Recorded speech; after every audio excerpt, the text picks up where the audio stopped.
음악은 따로 들려드립니다. 말로만 하는 음악 이야기. 지난 시간 마지막으로 꼬리를 문 곡이 스탠 게츠의 1952년 연주 스탠 게츠 플레이즈란 앨범이었는데, 그 앨범에 있는 You Turn the Tables on Me라는 곡을 이야기를 했었는데요. 그 당시에 녹음할 당시에 25살밖에 안 되는 젊은 스탄 게츠의 따뜻하고 서정적인 테너 색소폰 음색에서 영향을 받았던 선배 레스터 형 얘기도 하고, 스탄 게츠가 그 이후에 이제 60년대 보사노바 열풍을 일으키는데, 거기 테너 색소폰의 사운드를 보면은 보사노바를 빼고 보면은 남는 스탄 게츠의 어떤 본질, 그 부드럽고 감미롭고 그런 서정적인 음색, 그거의 원형이 아마 이 52년 연주에 있지 않나, 뭐 그런 얘기를 했었는데요.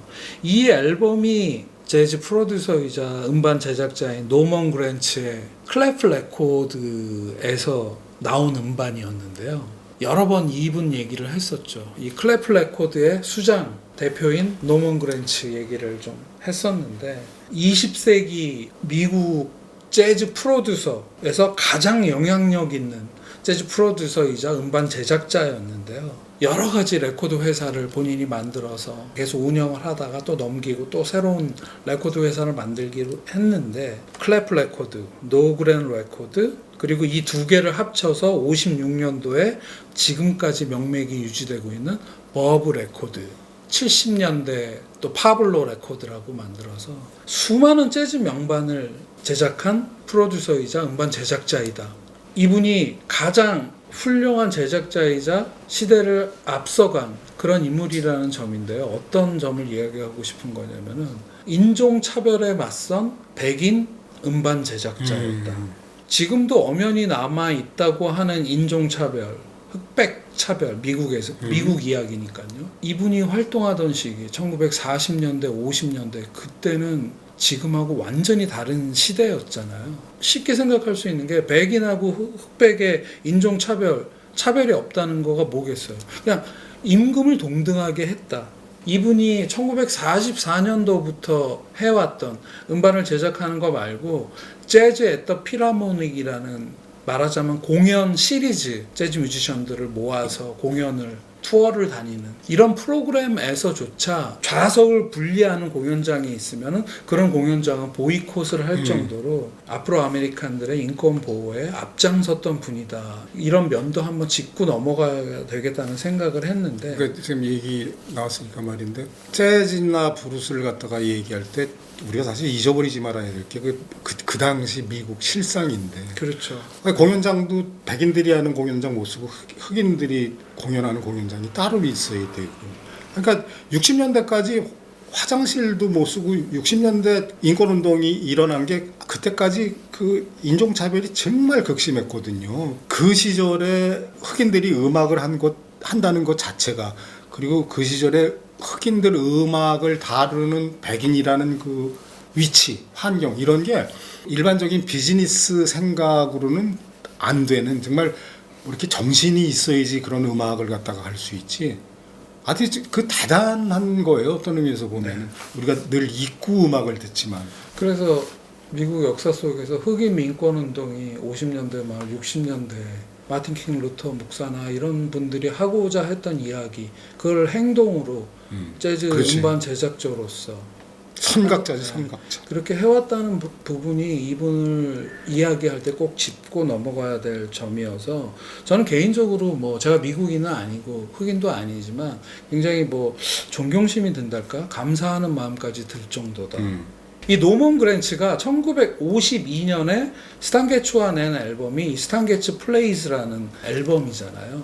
근데 같은 해에 소개했던 곡 You Turn the Tables on Me라는 곡이 노먼 그랜츠가 제작한 또 다른 음반에서 연주된 게 있어서, 그걸 연결고리 삼아 꼬리를 물어보려고 하는데요. 스탄 게츠의 앨범이 뉴욕에서 녹음됐고 52년 12월에 녹음이 됐는데, 그보다 9개월 전에 클래프 레코드 소속의 어떤 여 가수가 LA에서 3월 달에 이 곡을 녹음한 게 있어서 그거를 203번째 꽃곰으로 선정해 보았습니다. 그 여가수는 빌리 홀리데이입니다.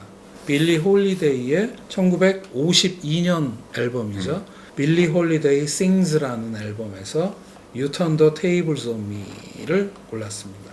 이야기 시작을 2년 전 1950년으로 돌려서 빌리 홀리데이를 한번 살펴보면은 1950년에 빌리 홀리데이가 그동안 함께 해오던 데카 레코드와 계약이 종료되고 이별을 한 다음에 한 1, 2년간은 뭐 이렇게 활동이 좀 뜸했다고 말할 수 있을 정도로 큰 활동이 없었고 1952년에 노먼 그랜츠의 클래프 레코드와 계약을 하면서 앨범을 내고 다시 한번 좀 활동을 시작하는데 빌리 홀리데이가 그때 나이가 한 37 정도 되는데 40대 중반에 사망하기까지 제2의 전성기라고 말할 수 있는 그 시기를 노먼 그랜츠와 함께 시작을 했다 이렇게 볼 수 있는데요. 그때쯤 이제 LP 시대가 되면서 그 전에 78회전 SP에서 LP로 기술이 발전되면서 빌리 홀리데이도 노먼 그랜츠가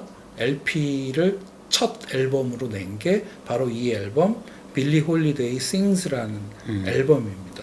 LP 뭐 SP 이런 포맷 말고도 빌리 홀리데이가 그 전까지는 이렇게 오케스트라 반주로 노래를 많이 했었는데 이 앨범부터는 6, 7인 정도의 소규모 캄보 밴드와 함께 녹음을 시작을 했고요. 그 당시 노먼 그랜츠 사단을 대표하던 오스카 피터슨 트리오가 함께 하고 있는데요, 반주를. 이 앨범에 있는 수록곡들도 보면은 빌리 홀리데이가 무르익은 그런 어떤 감정, 음색 이것들을 잘 표현할 수 있는 재즈 스탠다드들로 구성이 되어 있는데 You Turn the Tables on Me 노래 내용, 가사 내용을 한번 살펴보면은 이런 거죠. 사랑에 밀고 당기기를 남녀가 하잖아요. 근데 이제 거기서 완전히 실패한 어떤 여자의 이야기다 이렇게 생각하시면 될 것 같은데 노래 첫 부분의 가사가 이렇습니다. You turn the tables on me. 그러니까 이렇게 해석을 저는 하고 있는데 남자한테 이렇게 얘기하는 거죠. 당신이 판을 완전히 바꿔버렸어. 나 당신한테 완전히 빠져들고 있고 이런 내 자신이 믿을 수 없고 하여튼간 당신이 뒤집어 버렸어요. 뭐 이런 내용인데 그가 자신에게 뭔가를 선물하면 그 전에는 당연시하고 뭐 더 없어 이랬었는데 이제는 그냥 내 옆에 오기만 해도 좋다. 밀고 당기기에서 이제 이게 이제 주도하는 쪽이 바뀌는 승자가 바뀌는 뭐 승패는 아니지만 그런 이야기가 이어지고요. 또 이런 가사 내용도 있어요. 그가 자기를 항상 최고라고 말해주고 또 왕좌에 앉혀주는 그렇게 대우를 해줬었는데 어느 순간 바닥으로 떨어뜨렸고 결국 혼자가 되게 만들었다. 이제야 알겠다. 당신이 판을 완전히 뒤집어 버린 걸. 이런 가사 내용을 가수가 노래를 하는데 참 묘하다는 말을 하고 싶어요. 빌리 홀리데이는 이 똑같은 노래가 엘라 피츠제랄드가 부른 버전을 들어보면은 뉘앙스가 이래요. 아, 당신이 판을 완전히 바꿔버렸어요. 아, 솔직히 내가 졌어 그래. 그러니까 우리 잘해봐요. 약간 요런 그런 뉘앙스가 엘라 피츠제랄드의 목소리에는 들어있는데 이 묘한 빌리 홀리데이는 그러니까 완전히 체념한 것도 아니고 너무너무 슬프고 막 좌절하는 것도 아닌데 묘하게 이긴 것도 아니고 진 것도 아니고 인정을 하지만은 약간 빌리 홀리데이 목소리의 매력이기도 한 약간 청승맞기도 하고 그리고 동정심이 드는 그런 뉘앙스로 이 곡을 해석을 하니까 약간 해피엔딩이 기대되는 엘라 피츠제랄드의 버전의 보컬보다 이 빌리 홀리데이 목소리는 그 영화로 치면 열린 결말 어떻게 됐을까 이 둘은 이런 거를 더 자아내는 궁금증을 자아내는 그런 보컬이어서 더 매력적이지 않나 하는 생각도 한번 해보게 되는데 그 지금 얘기 듣고 보니까 빌리 홀리데이 목소리가 가지고 있는 그 독특함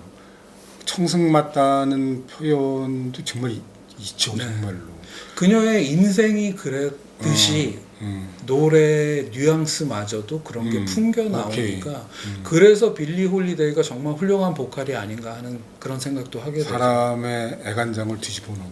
네.